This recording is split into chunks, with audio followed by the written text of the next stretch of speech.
आइए पहले 10 बजे की 10 ब्रेकिंग न्यूज का रुख कर लेते हैं। आज की पहली बड़ी खबर, दिल्ली में बीजेपी राष्ट्रीय कार्यकारिणी की बैठक का दूसरा और अंतिम दिन है। शाम 4 बजे तक चलेगी बैठक। पीएम मोदी और जेपी नड्डा पार्टी नेताओं को चुनावी जीत का फॉर्मूला बताएंगे। और कार्यकारिणी के दूसरे दिन गुजरात बीजेपी के प्रदेश अध्यक्ष सीआर पाटिल कार्यकारिणी सदस्यों के सामने बताएंगे कि गुजरात में क्या रणनीति बनाई गई थी। बताया जा रहा है कि सीआर पाटिल एक प्रेजेंटेशन देंगे, साथ ही सबसे पहले एक आर्थिक प्रस्ताव भी पेश किया जाएगा। पीएम नरेंद्र मोदी और जेपी नड्डा की ओर से भाषण भी दिया जाएगा। आगे बढ़ते हैं, दूसरी ब्रेकिंग न्यूज का रुख कर लेते हैं जल्दी से। राहुल गांधी के रिमोट कंट्रोल वाले तंज पर बड़ी सियासी तकरार। पंजाब के सीएम भगवंत मान ने पलटवार करते हुए कहा कि मुझे मुख्यमंत्री पंजाब की जनता ने बनाया है, ना कि चन्नी की तरह राहुल गांधी ने। चन्नी थे पैराशूट मुख्यमंत्री, मैं नहीं हूं। आप बोलते हुए अच्छे नहीं लगते, आप ना बोले तो अच्छा है। हिमाचल के बाद कर्नाटक में कांग्रेस ने चला डायरेक्ट कैश का दांव। ये तीसरी ब्रेकिंग न्यूज आपकी टीवी स्क्रीन पर। बेंगलुरु रैली में प्रियंका का बड़ा ऐलान, सरकार बनने पर हर परिवार की महिला मुखिया को प्रति महीने 2000 रुपए मिलेंगे तो 200 यूनिट बिजली भी फ्री देगी। कांग्रेस ने इसे गृह लक्ष्मी योजना का नाम दिया है। आगे बढ़ते हैं, चौथी ब्रेकिंग न्यूज अब आपको बताते हैं भारत जोड़ो यात्रा को लेकर। मल्लिकार्जुन खड़गे ने ट्वीट किया है। खड़गे ने कहा कि आर्थिक असमानता को भरने का आंदोलन है। खड़गे ने यह भी कहा कि बीजेपी ने आर्थिक असमानता की खाई को इतना गहरा कर दिया है कि देश का आम इंसान उसमें धंसता जा रहा है। भारत में सबसे अमीर 1% के पास देश की कुल संपत्ति का 40% से ज्यादा हिस्सा है, जबकि आधी आबादी के पास 3% ही हिस्सा बचा है। आगे बढ़ते हैं, 10 बजे की एक और ब्रेकिंग न्यूज। पांचवी बड़ी खबर की ओर लिए चलते हैं। जोशीमठ में भू धसाव की वजह से लोगों को नहीं मिल रही राहत, खतरा अब भी बरकरार है। जोशीमठ के डेंजर जोन से अब तक करीब 237 परिवार शिफ्ट किए गए हैं। जोशीमठ में अब तक 849 घरों में दरारें आ चुकी हैं। इनमें से 165 घर रेड जोन में हैं, यानी कि ये घर कभी भी दरक सकते हैं। वहीं जोशीमठ के जेपी कॉलोनी के भी घरों में दरारें देखी गई हैं। जोशीमठ की जेपी कॉलोनी के निरीक्षण के बाद पाया गया है कि दरारें इतनी बड़ी हैं कि मरम्मत नहीं की जा सकती। ऐसे में होटल के बाद क्षतिग्रस्त 30 घरों पर एक्शन की बात कही जा रही है। आगे बढ़ते हैं, संयुक्त राष्ट्र में भारत को एक बड़ी कामयाबी मिली है।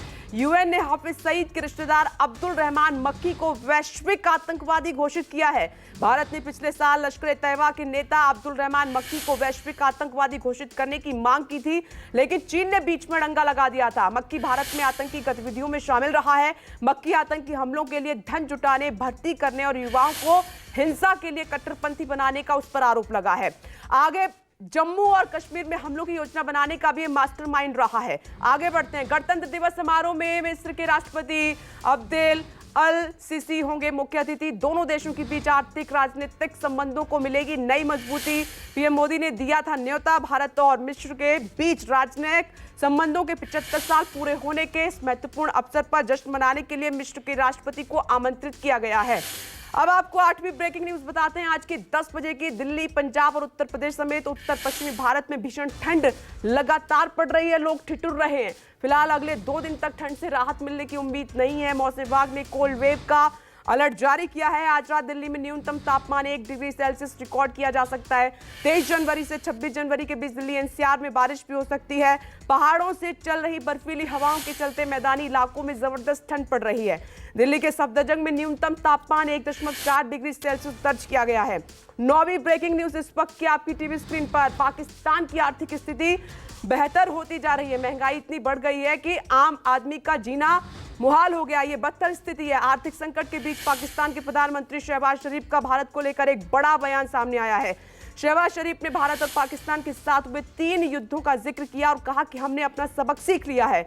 इसके अलावा शहबाज शरीफ ने भारत के प्रधानमंत्री नरेंद्र मोदी से कश्मीर सहित ज्वलंत मुद्दों को हल करने के लिए गंभीर बातचीत करने के लिए कहा। इस पर हमारी नजर रहेगी। आगे बढ़ते हैं, 10वीं बड़ी खबर आपको बताते हैं। अमेरिका के फ्लोरिडा में ताबड़तोड़ फायरिंग हुई है। फ्लोरिडा के फोर्ट पियर्स में मार्टिन लूथर किंग डे समारोह में गोली लगने से कम 8 लोग जख्मी हुए हैं।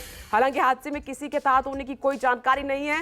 फोर्ट पियर्स के एलॉस एलिस पार्क में बड़ी संख्या में लोग जमा हुए थे, जिसमें लाइव संगीत, बच्चों के लिए कार्यक्रम, एक स्थानीय कार शो और कई अन्य कार्यक्रम थे। इसी दौरान फायरिंग होने से वहां पर अफरा तफरी का माहौल मच गया।